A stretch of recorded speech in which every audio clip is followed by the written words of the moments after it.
Trachi Pregunta, hoy con Rodrigo Noriega, abogado y analista político. Bienvenido a tu casa, Rodrigo. La lotería, quiero empezar por ese tema, desde la invasión ha estado en manos del Molirena 4 veces. ¿Qué tiene esa entidad de especial? Gracias, Flor, por la invitación a tu programa.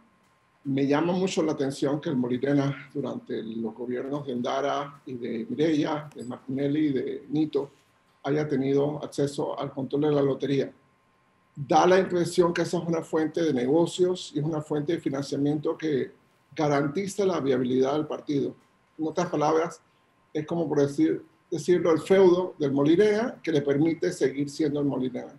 ¿Por qué es necesaria esa entidad, habiendo tantas otras partidas y entidades que hacen beneficencia? Mira, Flor, acá hay una distorsión bien fuerte en el Estado panameño.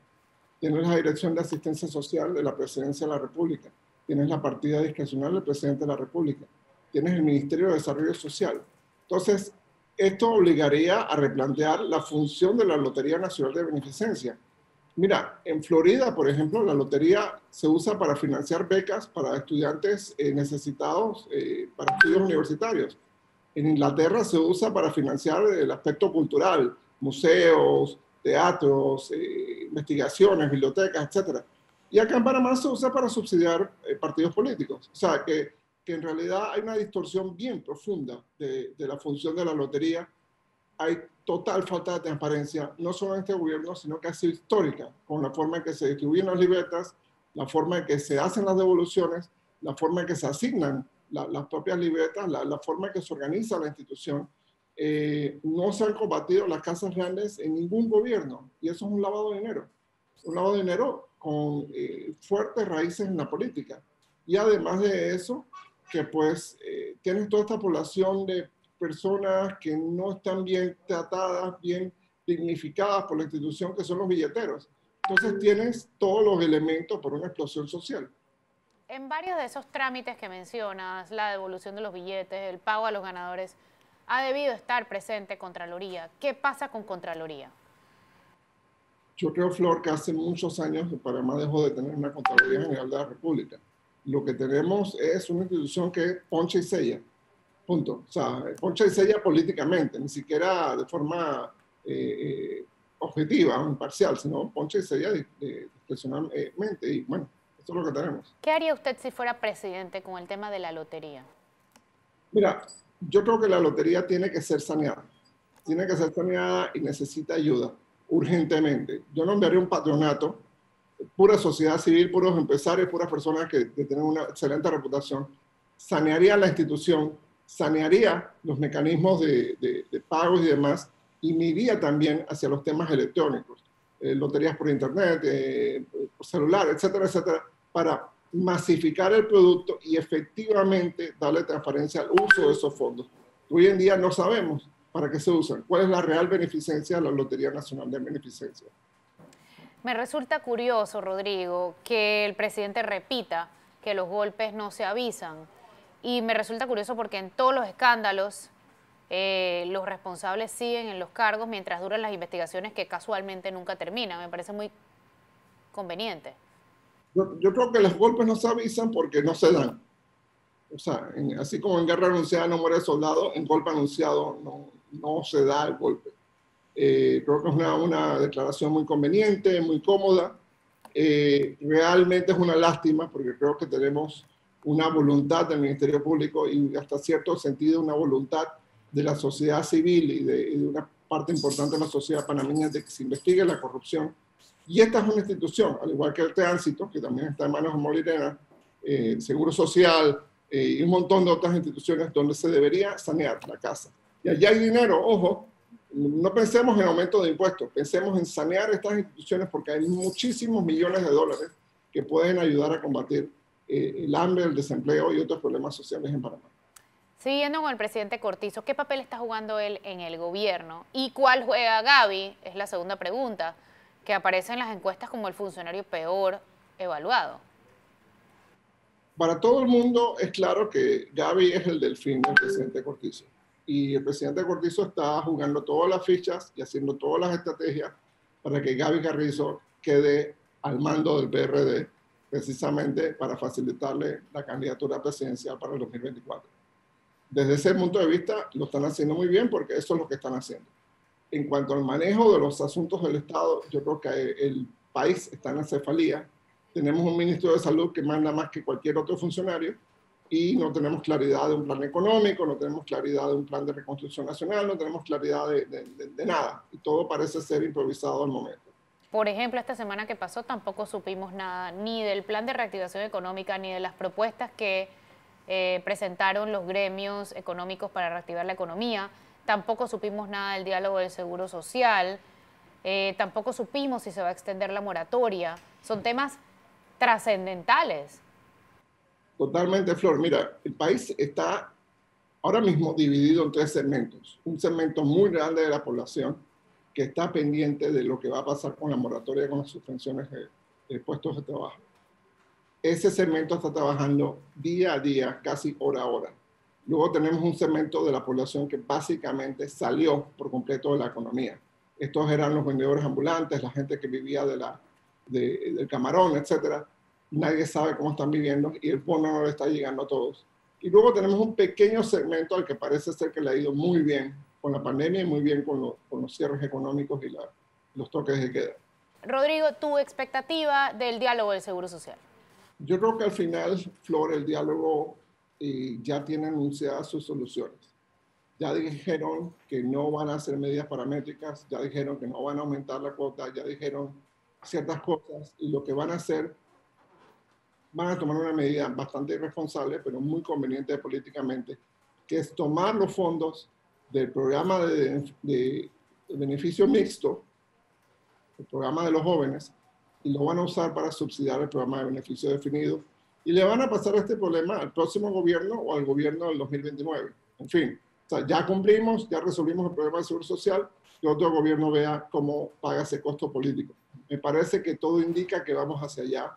Lamentablemente ha sido un diálogo muy cansón, muy enfocado en la metodología. Cuando tú tienes un diálogo enfocado en el tamaño de la mesa, cómo se va a sentar la gente, es que en realidad no hay intención de dialogar. Y en cuanto a la moratoria, de extender la moratoria, ¿sería una opción viable o sería un error enorme?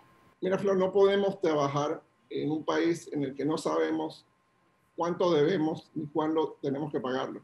Igualmente, los bancos y las instituciones financieras no saben cuándo van a empezar a cobrar. Tenemos que hacer una gran negociación nacional, tenemos que hacer reglas. Ya algunos bancos están llamando a sus clientes, ofreciendo el acuerdo, qué puedes pagar, cuándo puedes pagar, vamos a hacer esto, vamos a hacer aquello. Y creo que lo más importante es transparentar la realidad. Si el gobierno, por razones políticas, extiende la moratoria de los 6 meses o otro año, está hiriendo de muerte el centro financiero. Creo que es justo empezar a hablar de cómo vamos a pagar esto. La gran mayoría de las personas van a tener que refinanciar. Vamos a tener que refinanciar a más largo plazo. O vamos a tener que ver cómo consolidamos deuda. En fin, una serie de mecanismos que creo que lo honesto sería que el gobierno fuera un intermediario correcto, imparcial y facilitara estos diálogos, facilitara estas negociaciones para realmente darle tranquilidad a ambos sectores. Vamos a primer cambio. Rodrigo, no te vayas y no se vayan ustedes tampoco. Esto es Flor Misrachi Pregunta, hoy con el abogado Rodrigo Noriega.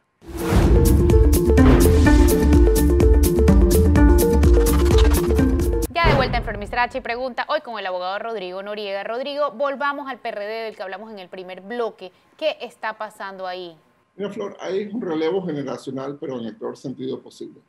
Creo que la generación de fundadores, mal o bien, tenían su mística, su ideología, cualquiera que haya sido, se dieron a una generación de intermediarios, de operadores políticos bastante maquiavélicos, y ahora viene una segunda generación de generadores políticos, de operadores políticos con un criterio, digamos, bastante crematístico del poder, que es, el poder es un medio para hacer dinero. No es un medio para servir, no es un medio para alcanzar fines comunes, sino un medio para prosperar tu familia y tú personalmente. Entonces, el PRD se ha convertido en una especie de pirámide financiera. O sea, a medida que tú vas subiendo, vas ganando más. Y es lo que se está dando. Se está dando un desplazamiento del liderazgo de Pedro Miguel González y de algunos otros fundadores, y se está consolidando el liderazgo del bloque duro de los diputados, principalmente Benicio, que que está favoreciendo a Gaby Carrizo porque es el gobierno de turno y seguramente si hubiera otro gobierno lo favorecería. Entonces ahí no hay principio, ni hay amor perdido, ni nada por el estilo, sino simplemente es una relación oportunista entre todos los bandos que están participando. Mayo del 2022 se espera que sea esa convención. ¿El liderazgo o el ganador se ve claramente desde este momento o no? Todo indica que es Gaby Carrizo. Yo no sé por qué la pospusieron tanto. Me parece que es más a favor del negocio de los diputados que quieren extraer concesiones del gobierno nacional, más que un tema de capacidad de organización de un partido. Yo creo que los diputados están posponiendo la decisión simplemente para poder negociar más nombramientos, más libretas de lotería, más cupos de taxi, etcétera, etcétera, etcétera. Quiero hacer un repaso rápido de los demás partidos, empezando por el Molirena, siguiendo por CD, Panameñismo, RM. ¿Cuál es el estatus de estos partidos en este momento? Veo muy poca oposición. En Panamá no hay oposición. La oposición la hace la franja de gobierno dentro del PRD, que domina la Cámara Legislativa. Son básicamente los diputados del gobierno los que le hacen la oposición al gobierno. En cuanto al Molirena, creo que en el Molirena hay una disputa muy fuerte. Como se ha reducido el espacio político del Molirena en este gobierno, recordemos, perdieron el Ministerio de Gobierno, perdieron la gobernación y tengo entendido que han perdido otros cargos de manos medios. Entonces, todo se ha concentrado en lo que gira alrededor del diputado Pancho Alemán y de su control en la lotería, y eso ha provocado serias disputas económicas y políticas, porque los otros diputados, los otros operadores políticos de Molirena se sienten excluidos del acceso a la fiesta. Entonces, eso está provocando un levantamiento interno dentro del Molirena. Dentro del Cambio Democrático hay un combate casi cuerpo a cuerpo entre la gente de Yanivel y la gente de Rómulo. De momento, Rómulo tiene control del partido por el simple hecho de que ese partido estaba hecho para que el presidente del partido lo controlara, sea quien sea. Eso no impide que un movimiento importante dentro del partido atente o intente mover a Rómulo de la presidencia del partido, lo que facilitaría formar ciertas alianzas. ¿Alianzas con quién? Obviamente con RM. RM es un partido táctico, un partido totalmente de naturaleza coyuntural. Es lo que tengo que tener mientras o recupero mi partido real o se define en otras situaciones. Y realmente RM va a ser un partido bisagra en 2024. En el caso tal que el CD no se una al RM o el RM no recupere el CD, el RM va a buscar una alianza táctica con algún otro partido. No me sorprendería que incluso fuera el PRD. Así que eso es muy importante tenerlo en cuenta. El acomodo de fichas más interesante es lo que está empezando a ver entre el CD, Rómulo, y el panameñista de José Isabel Blandón. Sí. Se unieron para pedir las firmas a favor de la constituyente, lo que es un paso cívico muy importante, pero se unieron aparte del movimiento Panamá Decide. Para mí es un buen signo de que todos los partidos políticos de oposición estén pidiendo a la constituyente, me parece un signo responsable. Que estos dos partidos estén liderando otro movimiento, me parece el prólogo de una posible alianza electoral, Rómulo a la cabeza, Blandón de vice, para el 2024, y estamos viendo, como por así decirlo, las primeras citas de esa posible pareja presidencial. A eso iba justamente, Rodrigo, y es que hubo movimientos interesantes esta semana que pasó. Tienes a todos los partidos que van a pedir firmas por un lado y a la sociedad civil por el otro. ¿Qué significa eso? Significa exactamente eso. Los partidos políticos tienen sus intereses bien diferenciados de aquellos de la sociedad civil. Ambos grupos están persiguiendo el mismo fin, que es una constituyente, una asamblea constituyente paralela, pero por distintos propósitos. Pero es curioso, Rodrigo, porque la sociedad civil generalmente nunca pide lo mismo que los partidos. O sea, ¿por qué quisieran los partidos cambiar lo que hasta ahora les ha dado resultado? ¿Me explico? ¿Qué tienen en común estos partidos que están apuntándose a la constituyente?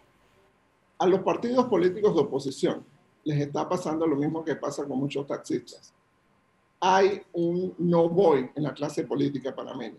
Cada vez que tienen que negociar. Y ellos han sido testigos de lo que pasó en la última década. Cada negociación con la Asamblea Nacional, con los diputados, fue cada vez más costosa. Recordemos lo de Río de Jesús, recordemos las planillas, recordemos todo aquello. Entonces, ellos saben perfectamente que el próximo presidente del país, si no pertenece al PRD, va a tener prácticamente que entregarles el canal a los diputados para poder gobernar. Y ni siquiera eso va a ser suficiente. Entonces, una constituyente es como, de alguna forma, un seguro de vida para que cualquiera sea el resultado del 2024, con una nueva constitución en mano, tengamos una Asamblea Nacional dimensionada apropiadamente y eso le permita al país, en otras palabras, al presidencialismo, funcionar más ampliamente. Ese es el objetivo de los partidos políticos. Yo estoy seguro que el objetivo de la sociedad civil es democratizar y transparentar el manejo del Estado. No necesariamente el mismo objetivo, pero ambos necesitan el mismo vehículo que es la Asamblea Constituyente Paralela. Vamos a otro cambio, Rodrigo. Volvemos y seguimos hablando aquí en Flor Miserachi Pregunta. No se vayan.